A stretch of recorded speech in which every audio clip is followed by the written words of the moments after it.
Um evento realizado no STF, o presidente do Supremo, o ministro Luiz Fux, disse que sem uma imprensa livre, a Constituição se torna uma mera folha de papel. Vamos acompanhar. Num país onde a imprensa não é livre, num país onde a imprensa é intimidada, num país onde a imprensa é amordaçada, no país onde a imprensa é regulada, sendo a imprensa um dos pilares da democracia, nesse país, com tantas restrições à liberdade de imprensa, a democracia é uma mentira e a Constituição Federal é uma mera folha de papel. Esta é a primeira vez em que um ministro do Supremo Tribunal Federal critica a proposta de regulação da mídia. Leandro Rezende volta com a gente para falar sobre esse assunto, porque falamos mais cedo que os ataques contra a imprensa, jornalistas, têm se intensificado, infelizmente, nos últimos anos aqui no país, e isso, inclusive, apareceu refletido em um relatório que mostra a liberdade de imprensa, avalia a liberdade de imprensa em diferentes países, né, Leandro?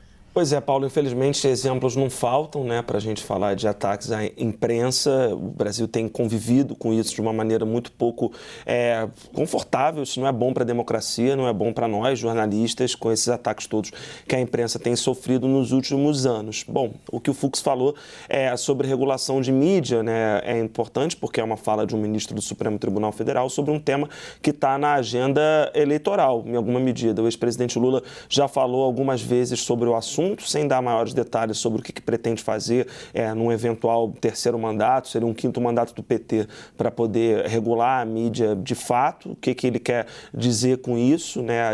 Há um tempo atrás, a gente conversou com Jacques Wagner, que é um político importante do PT, que criticou a ideia do ex-presidente Lula. Jacques Wagner, logo ainda no comecinho desse ano, falando sobre isso, a gente conversou com ele aqui no CNN 360 e ele criticou um pouco dessa forma do ex-presidente apresentar a sua ideia. O presidente Jair Bolsonaro, por outro lado, ele critica sempre o Lula quando aparece essa ideia de regulação da mídia, mas a gente não precisa ir muito longe para lembrar de uma série de ataques desferidos pelo presidente Jair Bolsonaro, tanto à imprensa profissional como a jornalistas em particular, nominando muitos deles, inclusive. Ontem, só para lembrar, Eduardo Bolsonaro, deputado federal, se tornou alvo, né, de um processo, de um procedimento instaurado no Conselho de Ética da Câmara dos Deputados por ter criticado, por ter ofendido a jornalista Miriam Leitão. Diante de tudo isso, o que a gente está vendo é um cenário cada vez mais complicado para a atuação da imprensa no Brasil, e isso quem está dizendo é a ONG Repórteres Sem Fronteiras, que divulgou nessa semana, na terça-feira, a 20ª edição do seu Índice Global de Avaliação da Liberdade de Imprensa. E numa lista de 180 países, o Brasil está na posição 110. Uma outra organização que faz esse monitoramento, a Artigo 19, mostrou que em 2021 o Brasil entrou pela primeira vez na zona considerada zona vermelha, né, em que o risco para o trabalho da imprensa é considerado alto. Isso é ruim, uma forma, né, de o Brasil ser mal percebido no mundo, e mostra que a nossa democracia realmente tem muito ainda a percorrer para se tornar uma democracia de fato estável. Obrigada, Leandro.